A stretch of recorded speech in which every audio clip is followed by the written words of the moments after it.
नमस्कार। अगला सत्र हिंदी कक्षा में मैं सुनीति मिश्रा आप सबका हार्दिक स्वागत करती हूँ। तो बच्चों, आजकल हम पढ़ रहे हैं कक्षा 11वीं की अंतराल और आज मैं आपको पढ़ाने जा रही हूँ उसका तीसरा पाठ आवारा मसीहा। इसके रचनाकार हैं श्री विष्णु प्रभाकर जी। तो विष्णु प्रभाकर जी की रचनाओं में हमें स्वदेश प्रेम, राष्ट्रीय चेतना और समाज सुधार इनके स्वर मुख्य रूप से दिखाई देते हैं। सरकारी नौकरी छोड़ने का जो कारण उनका बना वो सबसे प्रमुख कारण था समाज सुधार। तो आवारा मसीहा के लिए मैं आपको बताना चाहूंगी कि इन्हें साहित्य अकादमी पुरस्कार भी प्रदान किया गया। तो बच्चों, अब हम पढ़ते हैं इस पाठ का सार। शरद चंद्र के विषय में यहाँ पर हमें बहुत सारी जानकारी मिलने वाली है, जो हमारे बड़े प्रिय उपन्यासकार, प्रिय कहानीकार रहे हैं। अगर आपने उनके श्रीकांत उपन्यास पढ़ा हो और बहुत ही सुंदर उपन्यास उनका है। और शरद चंद्र के बारे में तो मैं क्या कहूँ, परिणीता, देवदास, जो पिक्चर भी बनी थी जिस पर, वो सब आप जानते हैं। शरद चंद्र आपके लिए कोई नया नाम नहीं है। तो आइए पढ़ते हैं। किसी कारण स्कूल की आधी छुट्टी हो गई थी और शरद ने अपने मामा सुरेंद्र से कहा कि चलो पुराने बाग में घूमाए। उस समय खूब गर्मी पड़ रही थी और शरद का मन इस बात से बड़ा भारी था कि अब यहां से चला जाएगा। मामा आयु में छोटा था, परंतु दोनों में मित्रता के बंधन गहराते जा रहे थे। तो क्या है कि जो शरद के मामा है और सुरेंद्र, ये छुट्टियां बिताने इधर आए हुए थे। तो अब उनको लग रहा है कि ये चले जाएंगे, हम दोनों मित्र, जो वो कह रहे हैं मामा कम और मित्र ज्यादा थे। ठीक है। अब शरद ने विश्वास दिलाया कि वह यहाँ आता रहेगा, उसे भागलपुर बहुत अच्छा लगता है, मैं यहाँ का झाऊ का वन कभी नहीं भुला पाऊंगा। शरद ने पेड़ पर चढ़ना जरूरी बताया और वो कहता हुआ पेड़ पे चढ़ गया। शरद को नाना के घर में रहते 3 वर्ष हो गए थे और वह अपनी माँ के साथ यहाँ आता रहता था। जब पहली बार उसकी माँ उसे लेकर आई थी तब नाना नानी ने उस पर खूब धन की और आभूषणों की वर्षा की थी। नाना केदारनाथ ने कमर में सोने की तगड़ी पहनाकर उसे गोद में उठाया था। उस परिवार में इस पीढ़ी का वह पहला लड़का था। शरद के पिता मोतीलाल बड़े घुमक्कड़ प्रकृति के थे और वे किसी भी रोजगार से बनकर नहीं रह पाते थे। वे अफसर से लड़ झगड़ कर नौकरी छोड़ बैठते और उन्हें उपन्यास, कहानी, नाटक आदि लिखने का शौक था। चित्रकला में भी उनकी रुचि बहुत थी। उनका सौंदर्य बोध कम न था। वे मोती जैसे अक्षरों की रचना आरंभ करते थे, परंतु अंत तक महत्वहीन हो जाता था। उसे बीच में ही छोड़ के दूसरी रचना करना शुरू कर देते थे। उनका आदर्श बहुत ऊंचा था। वे कभी भी कोई रचना पूरा नहीं कर सके और परिवार का भरण पोषण करना इस वजह से उनके लिए असंभव हो गया, क्योंकि आजीविका का कोई साधन नहीं था। हम किसकी बात कर रहे हैं? हम बात कर रहे हैं शरद चंद्र के पिता की, मोतीलाल जी की। शरद की माँ भुवन मोहिनी ने पहले तो पति से कहा सुनी की, फिर वह पिता केदारनाथ से याचना करके वहीं चली गई और अपने पति को भी वहां ले गए और मोतीलाल फिर से वहां घर जमाई बनकर रहने लगे। दूसरा भाग हम इसका पढ़ते हैं। भागलपुर आने पर शरद को दुर्गाचरण एमई स्कूल के छात्रवृत्ति क्लास में भर्ती कर दिया गया। नाना स्कूल के मंत्री थे। शरद ने अब तक केवल बोधोदय ही पढ़ा था। उसे यहाँ आकर सीता वनवास, चारुपाठ और सद्भाव, सदगुरु, प्रकांड, व्याकरण पढ़ना पड़ा। शरद का साहित्य से प्रथम परिचय आंसुओं के द्वारा हुआ। वह क्लास में बहुत पीछे था, अतः उसने परिश्रम पूर्वक पढ़ना आरंभ किया और देखते ही देखते वो एक बहुत अच्छे बच्चों में गिना जाने लगा। परिश्रमी बहुत था वो। नाना लोग कई भाई थे जो उसके नाना है और सब एक साथ रहते थे, अतः मामाओं और मौसियों की संख्या बहुत ज्यादा थी। छोटे नाना अघोरनाथ का बेटा मणिंद्र उसका सहपाठी था। उन दोनों को पढ़ाने के लिए नाना ने अक्षय पंडित को नियुक्त किया था। वे बीच बीच में सिंह गर्जना करते थे, यानी बहुत अधिक गुस्सा करते थे। कौन? उनका जो अध्यापक थे। एक दिन पंडित जी को बुखार आ गया तो नाना लालटेन लेकर उसे देखने गए। वे स्कूल के मंत्री के साथ साथ समाज के नेता भी थे। नाना के जाते ही सारे बच्चे खुशी में गाने बजाने लगे और कविता गाने लगे, एक अंग्रेजी की। सॉरी। एक दिन एक चमगादड़ बच्चों के सिर पर मंडराने लगा। उसे देखकर शरद और मणि के हाथ खुजलाने लगे। वे लाठी लेकर चमगादड़ की तरफ दौड़ पड़े और लाठी से दिया जो था वो नीचे गिर गया। नाना जी की आंख खुल गई। मुशाई ने बताया कि बत्ती को देवी ने गिराया था, उसे अस्तबल में ले जाकर बंद कर दिया गया। अगले दिन मामा को प्रसन्न करने के लिए रिश्वत देनी पड़ी। शरद के बड़े मामा ठाकुर दास सभी बच्चों की शिक्षा की देखभाल किया करते थे।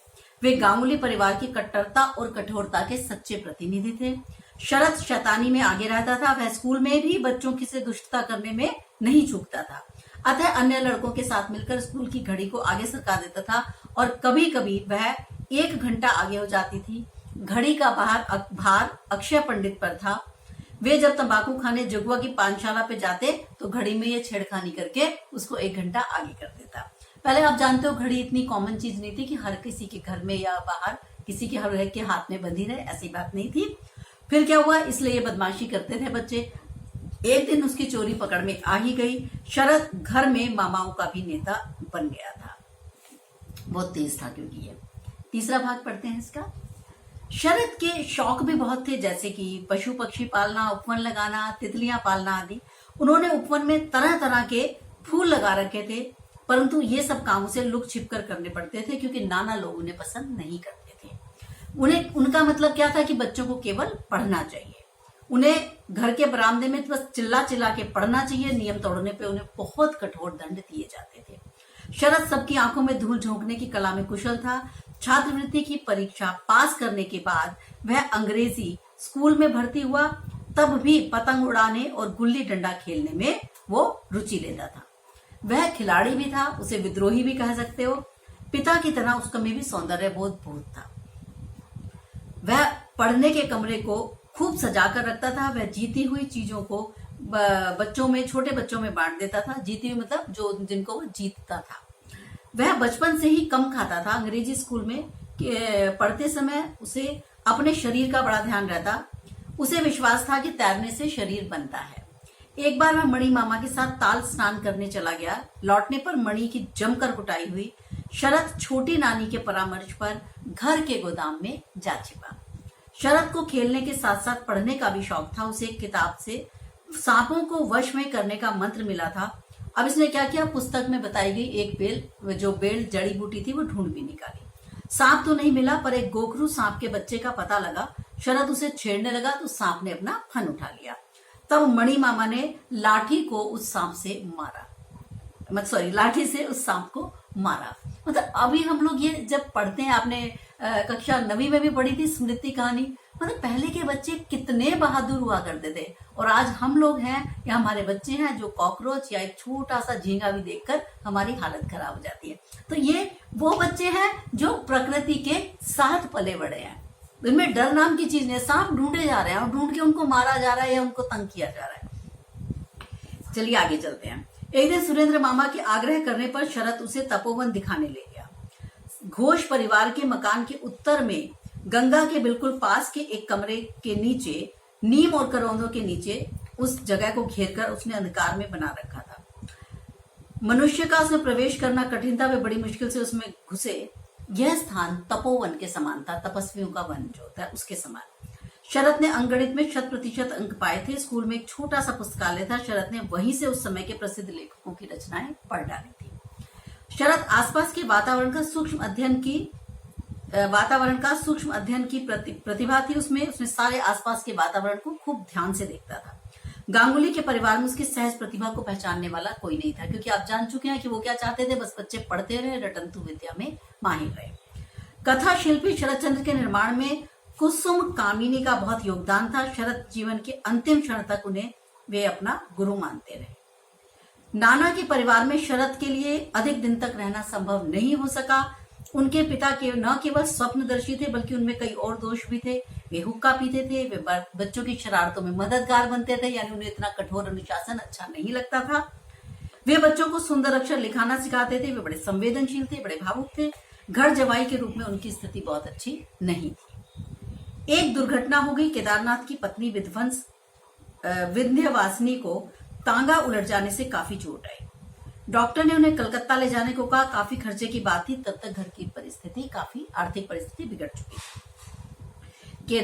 केदारनाथ ने मोतीलाल को बुलाकर कहा कि अब तुम्हारा यहाँ रहना संभव नहीं है, देवानंदपुर में जाकर कोई काम करने का प्रयत्न करो। इसलिए शरद ने एक दिन पाया कि वह फिर से देवानंदपुर लौट आया है। लेकिन लौट आने से पूर्व उसका परिचय गांगुली परिवार के पड़ोस में रहने वाले मजूमदार परिवार से के राजू एक नाम के लड़के से हो चुका था। यानी अभी वापस आ गए नाना के घर से। राजू के पिता राम रतन मजूमदार डिस्ट्रिक्ट इंजीनियर होकर भागलपुर आए थे, लेकिन मतभेद होने के कारण उन्होंने त्याग पत्र दे दिया और राम रतन मजूमदार ने अपने 7 बेटों के लिए 7 कोठियां बनवाई थी। और पर कई कारण से पुरातन पंथी बंगाल समाज उन्हें क्षमा नहीं कर सका। लेकिन राजू और शरद में पतंग की प्रतियोगिता होती थी और दोनों में बड़ी भारी मित्रता थी। ठीक है, आगे चले। मोतीलाल चट्टोपाध्याय 24 परगना जिले में कांचड़ापाड़ा के पास मामूदपुर के रहने वाले थे। उनके पिता बैकुंठ चट्टोपाध्याय संभ्रांत ब्राह्मण थे। वे जमींदारों के अत्याचार के सामने कभी दबे नहीं। बैकुंठ नाथ ने जमींदार के कहने पर झूठी गवाही नहीं दी थी और एक दिन इस वजह से उनकी हत्या कर दी गई थी। उनकी पत्नी पति की अंतिम क्रिया करके रातों रात देवानंदपुर अपने भाई के पास चली गई और बड़े होने पर मोतीलाल का विवाह भागलपुर के केदारनाथ गंगोपाध्याय की दूसरी बेटी भुवन मोहिनी के साथ हो गया। तो ये हम बात कर रहे हैं इनके नाना की। ठीक है, जो इनका कि जो किस प्रकार से मोतीलाल जो थे, सॉरी दादा की, कि जो किस प्रकार से मोतीलाल जो है इसके पिता बने, मतलब शरदचंद्र के पिता के विषय में हम बात कर रहे हैं। मोतीलाल ने मैट्रिक की परीक्षा उत्तीर्ण की। इसके बाद की पढ़ाई के लिए वो पटना कॉलेज चले गए। उनके चचिया ससुर अघोरनाथ उनके सहपाठी थे और मोतीलाल कल्पनाशील तो थे ही, तो अघोरनाथ कर्मठ और खरे और स्पष्टवादी थे। मोतीलाल की माँ बड़ी साहसी थी। मोतीलाल की पत्नी बड़ी शांत प्रकृति की थी। 15 सितंबर 1976 को उनके घर में एक पुत्र का जन्म हुआ जिसका नाम रखा गया शरदचंद्र। तो ये शरदचंद्र की तरफ की कहानी है। नाना की तरफ की बता दी इन्होंने, अब ये दादा वाली कहानी है। क्योंकि थोड़ा सा कॉम्प्लिकेट हो जाता है, इसलिए मैं आपको साथ साथ क्लियर करते रहना चाहती हूँ। देवानंदपुर एक साधारण सा गांव है। बालक शरद का बचपन अभावों में बीता। शरद जब 5 वर्ष का हुआ तब उसे पंडित जी की पाठशाला में भर्ती कर दिया गया। अब वह स्कूल से कोई ना कोई शरारत करके घर लौटता था, जो हम पहले से जान गए हैं। धीरे धीरे ये शरारतें बढ़ती गई। पंडित जी गुस्सा करते रहते थे। शरद की शिकायत लेकर जब पंडित जी घर आए तो माँ बोली, पंडित जी न्याड़ा थोड़ा दुष्ट तो है, लेकिन बड़ा होके बड़ा भला मानस बनेगा। पता नहीं कैसे पंडित जी को ये बात अच्छी लग गई। तो शरद की एक संगिनी थी, उसका नाम था धीरू। ये लड़की है, वह करौंदों की माला तैयार करती थी और शरद को भेंट करती थी। धीरू उसे पंडित के क्रोध से बचाती थी। एक बार आंचल में मूड़ी बांधकर शरद के पास ले गई। शरद मूड़ी खोलकर खाने लगा। उस समय शरद हुक्का पी रहा था। उसने धीरू की पीठ पर घूंसा मार दिया था। अतः शरद को घर पर माँ के हाथों खूब मार खानी पड़ी कि तुमने बच्ची पे हाथ क्यों उठाया। लगता है जो देवदास की पारो है और बड़ी दीदी की माधवी और श्रीकांत की राजलक्ष्मी, ये सब धीरू के ही विकसित रूप है। कोई भी जो लेखक होता है वो हमेशा अपने जीवन के जिन लोगों से बात करता है, जिन लोगों से मिला हुआ होता है, उन्हीं पात्रों को आगे और विकसित करता चला जाता है। मतलब कल्पना उसमें ऐड ऑन करता है, कल्पना मिलाता है उसमें, लेकिन कहीं ना कहीं पात्र हम हमेशा अपने जीवन से ही उठाते हैं। समय बीतता गया। बालक बालिका के आमोद की सीमा नहीं थी। बीच बीच में मछली का शिकार, नाव खेलना भी उन्हें बहुत चलता रहता था। उस दिन जब सरस्वती नदी के घाट पर पहुंचा तो सामने की एक डोंगी पड़ी थी, नाव पड़ी थी। वह उसे खेता हुआ 3-4 मील दूर कृष्णपुर गांव जा पहुंचा। वहां रघुनाथ बाबा का प्रसिद्ध अखाड़ा था, वहीं जाकर कीर्तन में हाजिर हो गया। रात को घर लौट पाना संभव न हो सका। अगले दिन पता लगाते लगाते उसके पिता मोतीलाल वहां पहुंचे। यह यात्रा अनायास नहीं थी, बल्कि यह एक बड़ी यात्रा का आरंभ था। ये जो हमारे शरदचंद्र हैं, ये कहीं टिक कर नहीं बैठते थे। अगर आप श्रीकांत पढ़ेंगे तो आप देखेंगे उसमें कि एक भी जगह वो टिक कर नहीं बैठ रहे हैं। इन्हीं दिनों गांव में एक सिद्धेश्वर भट्टाचार्य जी एक नया बांग्ला स्कूल खोला। अचानक मोतीलाल को एक जगह नौकरी मिल गई।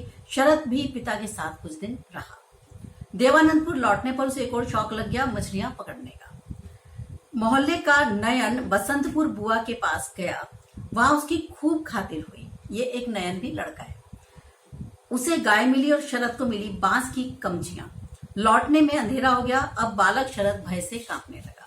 देवानंदपुर लौटकर उसकी पथभ्रष्टता और बढ़ गई, यानी उसको अब इस चीजों में मजा आने लगा कि किस प्रकार से मैं इधर उधर भाग जाया करूं, वो मजे लेने लगा।